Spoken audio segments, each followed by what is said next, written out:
Kemudian Ibu Bapak yang saya hormati, lah ini yang penting saya sampaikan. Ya, sekali lagi perbedaannya kalau kita banding tahun sebelumnya 2020, ini yang untuk 2021, tahapannya adalah sebagai berikut, teman-teman. Bapak Ibu, kami mohon dengan sangat ya, sekolah-sekolah, semua sekolah itu cek di Pusdatin PDSPK status dari sekolah masing-masing ya. Jadi artinya akan kita tunggu sampai tanggal 23 Desember, kita cut off-nya itu di 23 Desember, kemudian data dari Pusdatin itu akan kita ambil, kemudian kita pakai untuk memperhitungkan kuota dari masing-masing sekolah itu berapa. Dasarnya adalah dari akreditasi sekolah dan jumlah siswa kelas paralel, IPA, IPS, atau bahasa. Jadi sekali lagi, LTMPT akan mengambil data dari Pusdatin PDSPK Kemendikbud, ya. Disitulah sudah ada data dari Ban SM, sudah ada data kalau teman-teman yang dari MAN itu ada emis pendis Kemenak, kita hanya mengambil sumber dari itu. Kemudian setelah itu tanggal 28 itu kita umumkan secara terbuka di laman LTMPT. Ya. Jadi sekolah A, B, C dan sebagainya itu kira-kira ya mempunyai kuota berapa masing-masing. Jadi misalkan sekolah ini mempunyai 3 jurusan IPA, IPS, bahasa, kemudian masing-masing jatahnya, kuotanya untuk mendaftar SNMPTN itu berapa. Itu akan kita umumkan. Nah, Bapak Ibu, sudah kita minta sampai sebelum tanggal 23, silahkan untuk dicek di lamannya Pusdatin, sudah betul atau belum. Kalau belum, segera untuk dikoreksi. Tetapi kami, LTMPT juga masih memberi kesempatan. Kita umumkan tanggal 28 Desember, kemudian Bapak Ibu bisa protes, bisa menyanggah kalau memang informasi yang kita berikan itu tidak benar. Nah, kita tunggu sampai tanggal 15 Januari 2021 pukul 15. Jadi itu Ibu sekalian, yang membedakan dengan kemarin adalah itu. Karena apa? Karena sekali lagi dilanjutkan, ya sekali lagi, habis itu nanti baru sekolah membuat akun LTMPT. Bagi sekolah-sekolah yang sudah memiliki akun LTMPT tahun-tahun sebelumnya itu bisa dipakai kembali, tidak harus membuat yang baru. Ya sekali lagi tidak perlu membuat yang baru. Kemudian pertanyaannya lah, kalau lupa gimana Pak? Ya lupa nanti ada bantunya, alat bantu menanyakan misalkan lupa passwordnya apa dan sebagainya. Nah ini Bapak sekalian. Kemudian sekali lagi setelah itu juga adik-adik itu juga kelas 12 ya, semua kita minta juga untuk membuat akun LTMPT. Karena sekali lagi ini nanti akan digunakan untuk kalau tidak diterima di SNMPTN akan digunakan untuk mendaftar di UTBK SBMPTN. Nah, kemudian setelah itu tadi sekolah sudah mendapatkan informasi berapa kuotanya, kemudian sekolah ini sekali lagi akan memilih sebagai contoh kalau kelas IPA paralel itu taruhlah 100 orang dan akreditasi A, maka LTMPT akan mengumumkan jatahnya adalah 40 orang.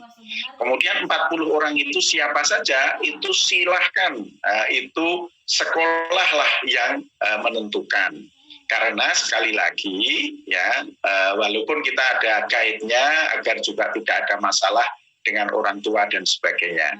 Jadi sekali lagi data ini kita ambil dari Pusdatin. Kemudian sekalian saja nanti kalau ada pertanyaan, karena periode lalu sudah ada pertanyaan. Kalau misalkan ada sekolah tersebut jatahnya 40 orang, tetapi ternyata urutan 1 sampai 4 itu akan sekolah ke luar negeri, bagaimana? Apakah jatahnya 36 atau 40? Tetap 40 Ibu Pak sekalian. Jadi silahkan jatah 40 orang itu siapa saja. Kemudian setelah itu diisikan di PDSS. Jadi artinya yang diisikan itu hanya 40 orang itu, tidak semua siswa di kelas paralel itu. Ya, jadi ini untuk memberikan kemudahan kepada ibu sekalian, tidak terlalu banyak kayak kemarin dan sebagainya, itu kita lakukan ini. Dan kita pun juga sama, karena setiap tahun kalau kita menggunakan pola yang lalu, kita menampung data 2,3 juta, padahal yang ikut seleksi kira-kira 600-700 ribu. Oke, kemudian setelah itu siswa yang sudah eligible tadi mendaftar SNMPTN, memilih program studi, ya sekali lagi mohon kalau senangnya hanya satu ya satu, karena nanti akan ada konsekuensi diterima tidak ditempati, tidak boleh ikut ujian UTBK, tidak punya nilai UTBK. Beberapa perguruan tinggi mensyaratkan harus punya nilai UTBK, akhirnya tidak bisa juga sampai ke jalur mandiri. Ini tolong hati-hati.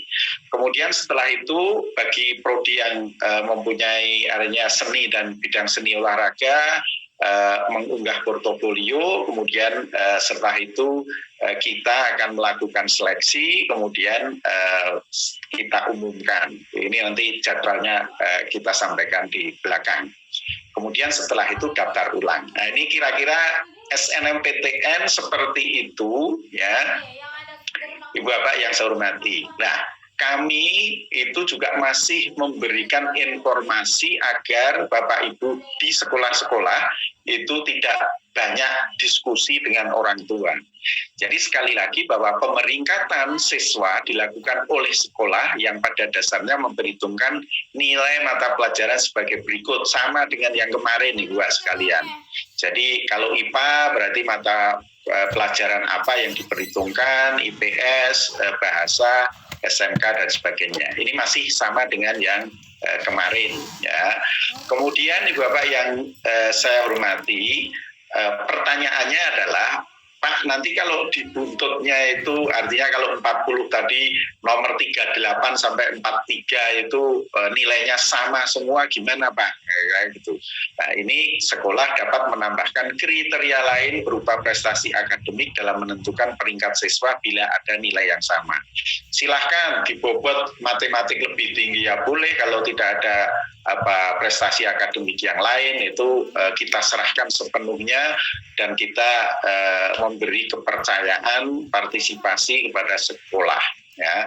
Kemudian jumlah siswa yang masuk dalam pemeringkatan sesuai dengan ketentuan kuota akreditasi sekolah. Jadi kira-kira itu Ibu sekalian, kalau nanti akan prinsipnya PPT ini akan bisa diunduh oleh Bapak Ibu semua di web resmi LTMPT, termasuk informasi awal nanti juga akan kita informasikan. Nah, Ibu Bapak yang saya hormati, nah kira-kira kalau jadwal kegiatan SNMPTN adalah sebagai berikut. Jadi nanti tanggal 4 Januari itu sudah ada peluncuran ya. Kemudian registrasi akun LTMPT untuk jalur SNMPTN ini tanggal 4 Januari sampai 1 Februari. Kemudian siswa yang eligible oleh sekolah itu ditetapkan pada tanggal 4 Januari sampai 8 Februari.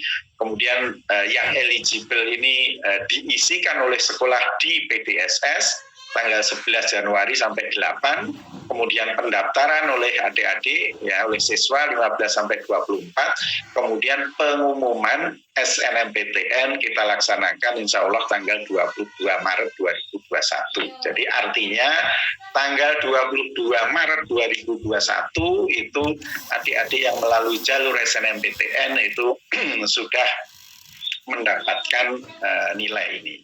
Oke.